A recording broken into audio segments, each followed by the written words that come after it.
안녕하십니까. 마지막 사명을 찾아오신 성도 여러분을 환영합니다. 얼마 전에 서점에서 책을 살펴보다가 한 책이 눈에 들어왔습니다. 그 책의 제목은 꿈이 그대를 춤추게 하라 였습니다. 그렇습니다. 꿈을 가진 사람은 춤을 추며 살아가게 됩니다. 왜냐하면 꿈이 있는 사람의 인생에는 분명한 목적이 있기 때문이죠. 그래서 어떤 희생과 고난을 치르고서라도 그것을 이루고자 하는 열정을 갖게 되는 것입니다. 자, 그런데 그리스도인에게 꿈이 없으면 어떻게 될까요? 성경은 마지막 시대에 꿈을 잃어버린 교회가 나타날 것을 예언하고 있습니다. 여러분은 그 교회가 어떤 교회인지 아십니까?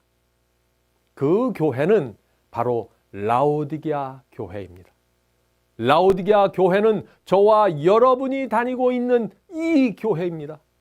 요한계시록에는 7교회 예언이 나오는데 그 예언 중에 마지막 교회 라오디게아 교회가 바로 꿈을 잃어버린 교인들로 가득 차 있는 교회입니다. 좀 더 정확하게 말하자면 라오디게아 교회 교인들은 자신의 인생에 대한 꿈은 가지고 있습니다.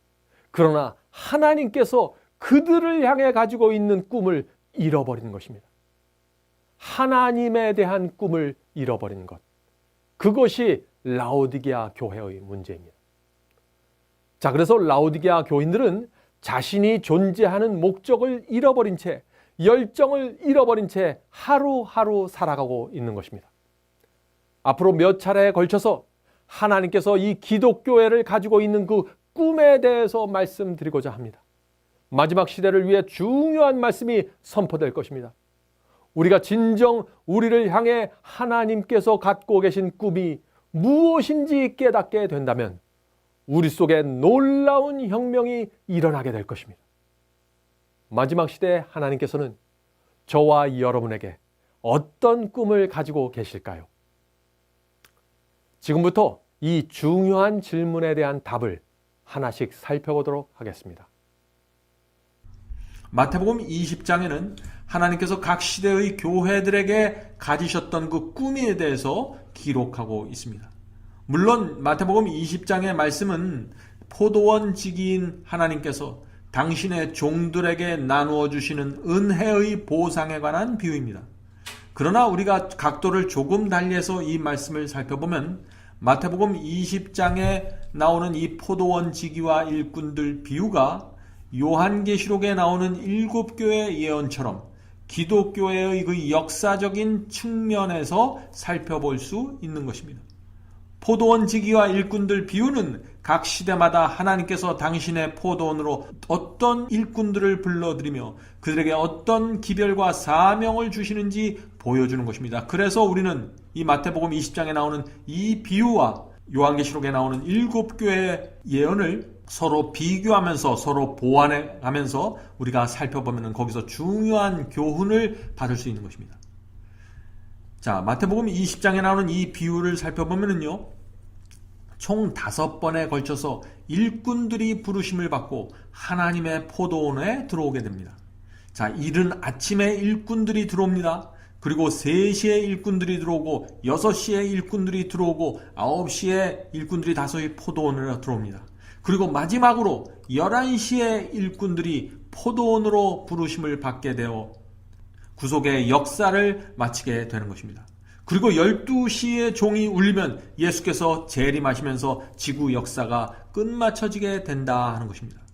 자, 그런데 중요한 사실은 우리가 살고 있는 이 시대가 바로 11시 시대라는 것입니다.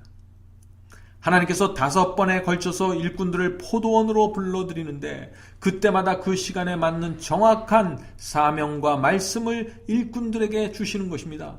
복음 사업의 마지막에 등장하는 11시 일꾼들에게도 저와 여러분들에게도 하나님께서 분명한 말씀과 사명을 주신다는 것입니다.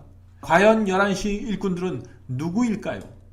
그리고 그들의 사명은 무엇이며 그들은 어떤 복음을 전하게 될까요? 이제부터 마태복음 20장 1절부터 하나씩 읽어가면서 가장 먼저 이른 아침에 부르심을 받은 일꾼들부터 살펴보기로 하겠습니다. 이른 아침에 부르심을 받은 일꾼들입니다. 마태복음 20장 1절 2절입니다. 천국은 마치 품꾼을 얻어 포도원에 들여 보내려고 이른 아침에 나간 집주인과 같으니 저가 하루 한 데나리온씩 품꾼들과 약속하여. 자, 지금 이른 아침에 불려온 품꾼들은 주인과 언약을 맺은 사람들입니다. 품꾼들과 약속하여 포도원에 들여보내고. 자, 포도원 지기가 이른 아침에 가장 먼저 불러들인 사람들이 있습니다. 그들은 누구일까요? 예수님의 교훈이라는 책이 있습니다. 그 책 400페이지는 다음과 같이 그들을 설명하고 있습니다. 유대인이 가장 먼저 주님의 포도원에 부르심을 받았으나 저희는 교만하고 스스로 의롭다 하는 정신에 빠지고 말았다. 하나님께서 이른 아침에 불러들인 일꾼들은 유대인들입니다. 아브라함, 이삭, 야곱 그리고 그의 12아들로부터 시작된 유대 민족이 바로 이른 아침에 불러들인 일꾼들입니다. 그들은 구속사업을 위해서 가장 먼저 부르심을 받은 이른 아침의 일꾼들입니다. 그들이 일찍이 하나님과 언약을 맺었습니다. 그래서 구원이라는 보상을 약속받은 사람들입니다. 유대인들은 구약 성경을 기록했던 사람들입니다. 복음이 온 세상에 전파되기 위한 준비 작업을 했던 일꾼들입니다. 그래서 예수께서는 그들을 가리켜 이른 아침에 왔다고 하신 것입니다. 그러나 대부분의 유대인들은 어땠나요? 교만과 율법주의에 빠져서 복음을 이방인들에게 전하는 일에 크게 실패했습니다. 날마다 성전에서 양을 잡아 죽여 그 피로 죄 사함을 구했지만 하나님의 진짜 복음을 경험했던 사람들은 아주 적었다는 것입니다. 그래서 하늘의 포도원 지기인 하나님께서는 다시 새로운 일꾼들을 불러들이게 되는 것입니다. 이른 아침에 불러들인 일꾼들 다음에는 어떤 일꾼들이 포도원에 들어오게 될까요? 셋이 일꾼들입니다. 셋이 일꾼들. 마태복음 20장 3절의 말씀이 있습니다. 또 제3시에 나가보니 장터에 놀고 있는 사람들이 또 있는지라. 자, 여기 셋이라는 얘기가 나오죠. 유대인의 셋이는 오늘날의 몇 시일까요? 유대 시간에 6시간을 더하면 오늘날의 시간이 되는 것입니다. 그러므로 유대 시간으로 3시는 오늘날의 아침 9시를 가리키는 것입니다. 아침 9시는 어떤 시간입니까? 아침에 출근하는 시간입니다. 하루의 일을 본격적으로 시작하는 시간이죠. 3시가 되자, 아침 9시가 되자 예수께서 지구에 오셔서 장터에서 놀고 있는 사람들을 부르셨습니다. 장터에서 놀고 있는 사람들이란 누구일까요? 평범한 사람들을 뜻하는 것입니다. 각 시대마다 평범한 사람들이 포도원지기인 하나님의 부르심을 받았다는 얘기입니다. 3시에 예수께서 부르신 사람들 12제자들은 평범한 사람들이었습니다. 오순절에 다락방에서 성령을 받았던 사람들도 매우 평범한 사람들이었습니다. 그 당시 하늘의 별과 같은 사람들 중에 누가 다락방에 들어갔습니까? 거의 없습니다. 대부분의 유대인들은 그리스도를 알아보지 못했고 유대교의 지도자들도 메시아를 십자가에 못 박았습니다. 그러므로 하나님께서 3시에 포도원으로 불러들여 사용했던 일꾼들은 12제자입니다. 사도들입니다. 평범한 성도들입니다. 아침 9시는 초대교회를 통해서 복음이 이방인들에게 전파되기 시작하는 시간입니다. 여기서 한 가지 흥미있는 사실은 요한계시록에 나오는 7교의 예언과 포도원 지기와 일꾼들 그 비유가 매우 유사하다는 것입니다. 7교의 예언에 나오는 에베소 교회는 초대 기독교회를 말하기 때문에 에베소 교회는 3시에 부르심을 받은 일꾼들이라고 우리가 말할 수 있는 것입니다. 이른 아침부터 시작해서 총 5번에 걸쳐서 종들을 불러들이시는데 단 한 번도 사람들이 자원해서 포도원지기인 하나님께 찾아온 적은 없는 것입니다.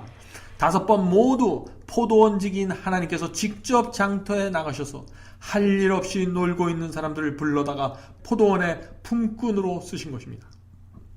바로 이것이 하나님의 은혜입니다. 사랑하는 성도 여러분, 우리 모두 세상에서 놀고 있는데 하나님께서 우리를 불러주신 것입니다. 우리가 잘나고 똑똑해서 하나님의 포도원 안에 들어온 것이 아닙니다. 우리 발로 걸어 들어온 것은 맞지만 하나님의 기이하신 섭리 때문에 우리가 포도원에 들어온 것입니다. 어떤 사람이 전하는 말씀을 듣고 마음이 움직여서 들어온 사람들도 있습니다. 또 어떤 사람은 책을 읽고 마음이 감동되어 들어왔고 어떤 사람들은 친구의 권유로 포도원에 들어오게 된 것입니다. 성령 하나님께서 직접 이 지구라는 장터까지 나오셔서 세속에 붙잡혀 있던 우리의 마음을 붙잡아서 포도원으로 이끌어 주신 것입니다. 자, 이제 셋이 일꾼들에 이어서 포도원에 들어오는 일꾼들이 또 있습니다. 그들이 누구일까요? 그들은 바로 6시 일꾼들입니다. 마태복음 20장 5절에 그 말씀이 있습니다. 제6시와 제9시에 또 나가 그와 같이 하고. 자, 여기서 그와 같이라고 했는데 이 말씀의 의미는 6시와 9시에도 3시와 동일한 방법으로 그 일꾼들을 포도원에 불러 들이셨다는 뜻입니다. 6시와 9시에도 하나님께서 장터에 나가서 놀고 있는 평범한 사람들을 불러 들이셨다는 것입니다. 예수께서는 여기서 6시와 9시를 함께 묶어서 이야기하고 있습니다. 제6시와 제9시에 또 나가라고 했으니까요. 여기에는 이유가 있습니다. 6시가 끝나면 그것과 깊은 연관을 가지고 9시 시대가 곧바로 시작된다는 뜻입니다. 자, 먼저 6시 일꾼들에 대해서 살펴보죠. 유대 시간으로 6시는 오늘날의 낮 12시 정오를 나타냅니다. 유대 나라에서 정오는 하루 중 가장 뜨거운 시간입니다. 이 시대에 포도원에 들어온 일꾼들은 기독교 역사에서 가장 뜨거운 시간을 보내게 됩니다. 뜨거운 핍박을 받게 되는 성도들입니다. 그들이 누구일까요? 6시 일꾼들은요, 중세기 종교 암흑시대에 복음을 전했던 일꾼들입니다. 순교를 무릅쓰고 진리를 지키고 복음을 전했던 사람들입니다. 로마 제국과 배도한 기독교의, 중세기 기독교의 그 핍박을 피하기 위해서 깊은 산과 광야에 숨어서 진리를 고수했던 사람들이 6시 일꾼들입니다. 그 당시 와일렌스인들과 같은 성도들은 진리와 말씀대로 살기 위해서 알프스 깊은 산속에서 1000년의 세월을 보냈습니다. 역사는 6시 시대에 5천만 명 내지 8천만 명 이상의 순교자가 피를 흘렸다고 기록하고 있습니다. 그들이 피를 통해서 진리가 보존되고 복음이 전파되었던 것입니다. 자, 그럼 이제 9시 일꾼들로 넘어가겠습니다. 지금 계속해서 3시간의 간격을 두고 일꾼들이 포도원 안으로 들어오는 것입니다. 이제 9시 일꾼들입니다. 앞에서 9시 시대는 6시 시대가 끝날 때 그것과 연관을 가지고 시작되는 시대라고 말씀드렸죠. 왜냐하면 그 5절에서 말씀한 것 같이 6시와 9시를 하나로 묶어서 예수께서 말씀하셨기 때문입니다. 유대의 9시간은 오늘날의 오후 3시를 뜻합니다. 다시 말해서 중세기 종교 암흑시대의 그 가장 뜨거웠던 그 핍박의 시간이 끝이 나게 되었습니다. 그러자 바로 9시가 시작되면서 종교개혁 운동이 시작된 것입니다. 그때가 바로 9시 시대입니다. 9시 시대의 일꾼들은 진리의 등불을 들고 개혁의 정신을 가지고 일어난 종교개혁자들입니다. 하나님께서 9시에 부른 일꾼들도 평범한 사람들이었습니다. 마틴 루터는 독일 광부의 아들로 태어난 평범한 사제였습니다. 그는 교황도 아니었고 감독도 아니었습니다. 그러나 그는 9시 일꾼의 부르심을 받아 오직 성경을 외치면서 개신교 시대를 열었습니다. 종교개혁자들에 의해서 중세기 1000년 이상 핍박해온 세력의 정체가 밝히 드러나게 되었습니다. 또 믿음으로 구원받는다는 위대한 진리가 선포되었습니다. 하나님께서는 이른 아침부터 시작해서 3시간 간격으로 일꾼들을 포도원으로 불러들이셨습니다. 3시에 부르셨습니다. 6시에 부르셨습니다. 그리고 9시에 부르셨습니다. 9시에서 다시 3시간이 흘러가면 12시가 되어 예수께서 재림하시면서 지구의 역사가 끝나게 되는 것이 정상입니다. 다시 말해서 하나님께서 원래 9시 일꾼들에 의해서 복음 사역이 끝마쳐지게 되기를 바라셨던 것입니다. 하나님께서는 9시 일꾼들이 점점 더 밝은 빛을 받아들여서 광명한 데까지 나가기를 원하셨던 것입니다. 그들이 중세기 동안 회파된 진리를 회복시키고 온전한 빛 가운데 나가기를 원하셨던 것입니다. 그러나 시간이 흐르면서 이 9시 일꾼들은 개혁의 정신을 잃어버리게 되었습니다. 저마다 교단이라는 높은 벽을 세우고 그 안에 안주하고 말았습니다. 종교 개혁자들이 높이 들었던 개혁의 정신이 사라지고 그 후예들은 개혁을 중단시켰습니다. 더 이상 밝은 빛 가운데로 나가기를 거절했습니다. 이 9시 일꾼들에게 주어진 하늘의 부르심과 사명이 잊혀진 바 된 것입니다.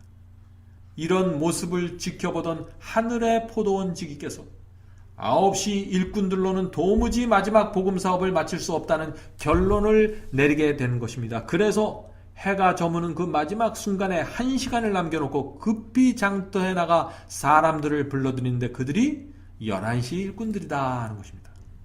자, 우리는 여기서 한 가지 좀 깊이 생각해 보아야 할 문제가 있습니다.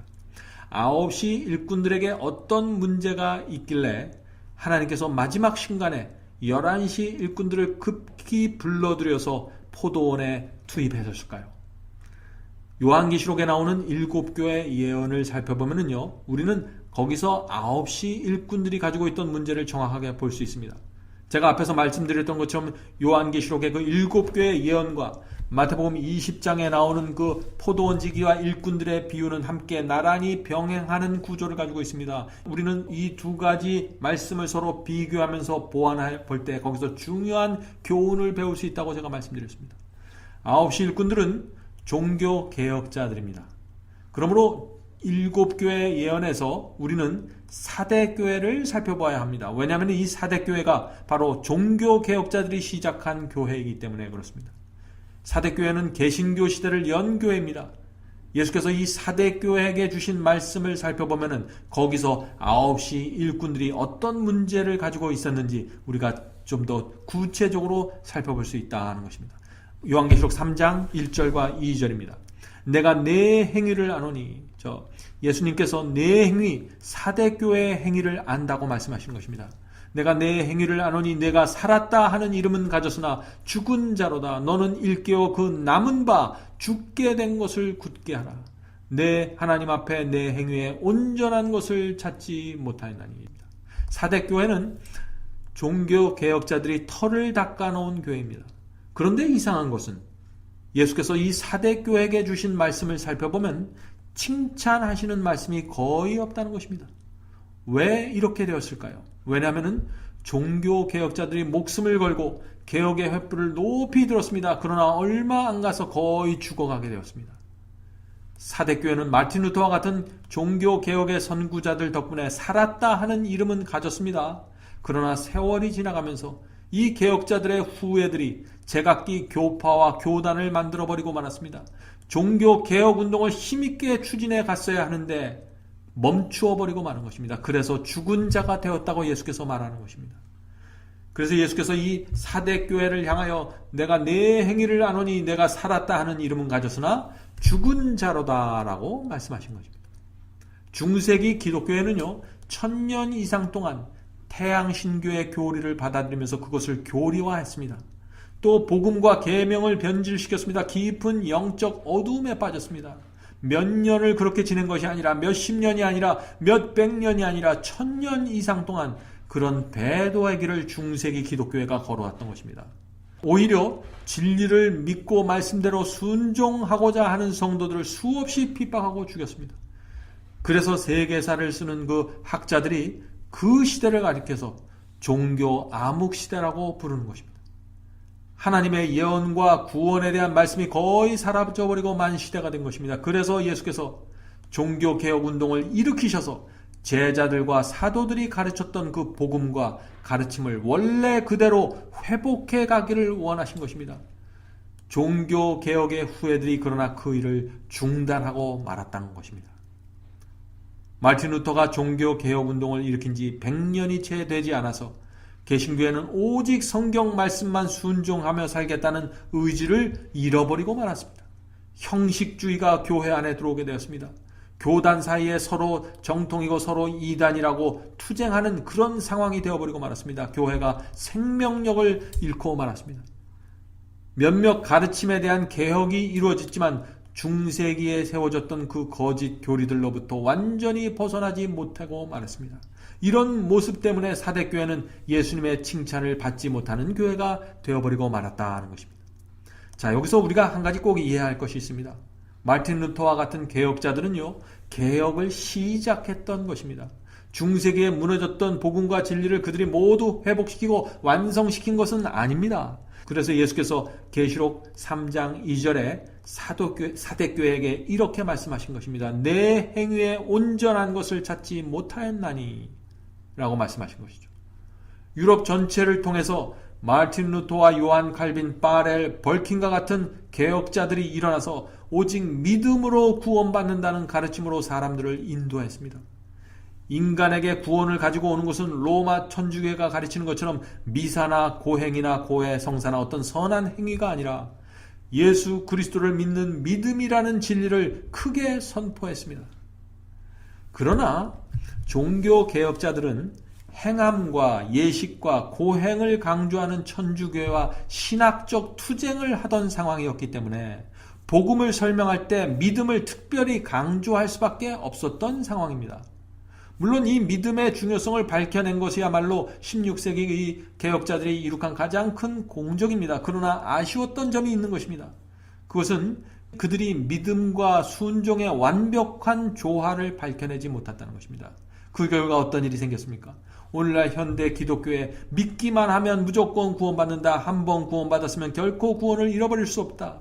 하나님의 말씀에 순종하는 삶을 살지 않아도 구원받을 수 있는 것 같은 그런 설교들이 나오고 있는 것입니다. 돈과 세상을 사랑하고 넓은 길을 걸어도 여전히 구원이 개런티 된다는 것 같은 그런 이상한 분위기가 형성되어 가고 있는 것입니다. 마르틴 루터의 후예들은 루터교회를 세웠습니다. 또 요한 칼빈의 후예들은 장로교회를 세웠습니다. 저마다 교단과 교파를 만들어서 그 자리에 안주하고 말게 된 것입니다. 그로 인해서 종교개혁의 정신은 사라지고 말았고 하나님의 말씀이 교단이라는 높은 장벽에 맞춰서 고립돼 버리고 만 것입니다. 다시 말해서 각 교파마다 진리를 조금씩 나누어 갖고 있는 것입니다. 한 교회가 모든 빛을 완벽하게 갖고 있는 교회는 없습니다. 각 교파마다 교단마다 진리를 조금씩 이렇게 저렇게 나눠 갖고 있는데 장로교인들은 감리교회가 갖고 있는 진리를 배울 수 없게 되고 마는 것입니다. 왜냐하면 교파라는 장벽에 갇혀있기 때문에 말이죠. 또 감리교인들도 장로교회나 또 다른 교파가 가지고 있는 진리와 빛을 받을 수 없는 상황이 되어버리고 말았습니다. 그래서 중세기 1000년 동안 훼손된 하나님의 말씀이 온전한 빛으로 회복될 수 없게 되었습니다. 예수께서는 항상 진리가 벽에 막혀서 어떤 사람들이 만들어 놓은 벽에 막혀서 나누어 주지 않는 상황을 크게 책망하셨습니다. 우리 한번 그 말씀을 살펴보도록 할까요? 누가복음 11장 52절입니다. 누가복음 11장 52절.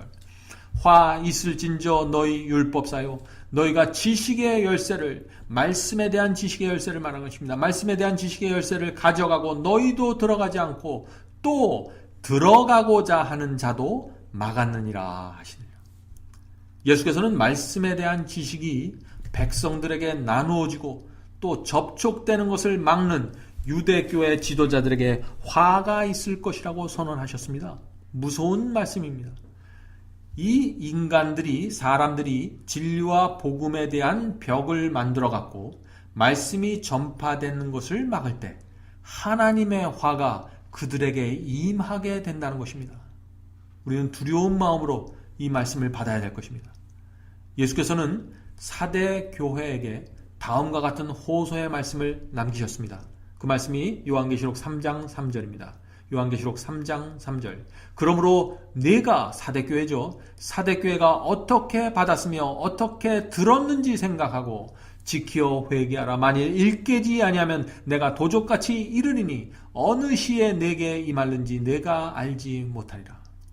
이 말씀은 종교개혁의 선구자들이 어떤 고난과 희생과 피를 흘리면서까지 구원의 도, 믿음으로 구원받는다는 그 진리를 회복하려고 했는지 그 후예들이 생각하고 회개하라고 하는 말씀입니다.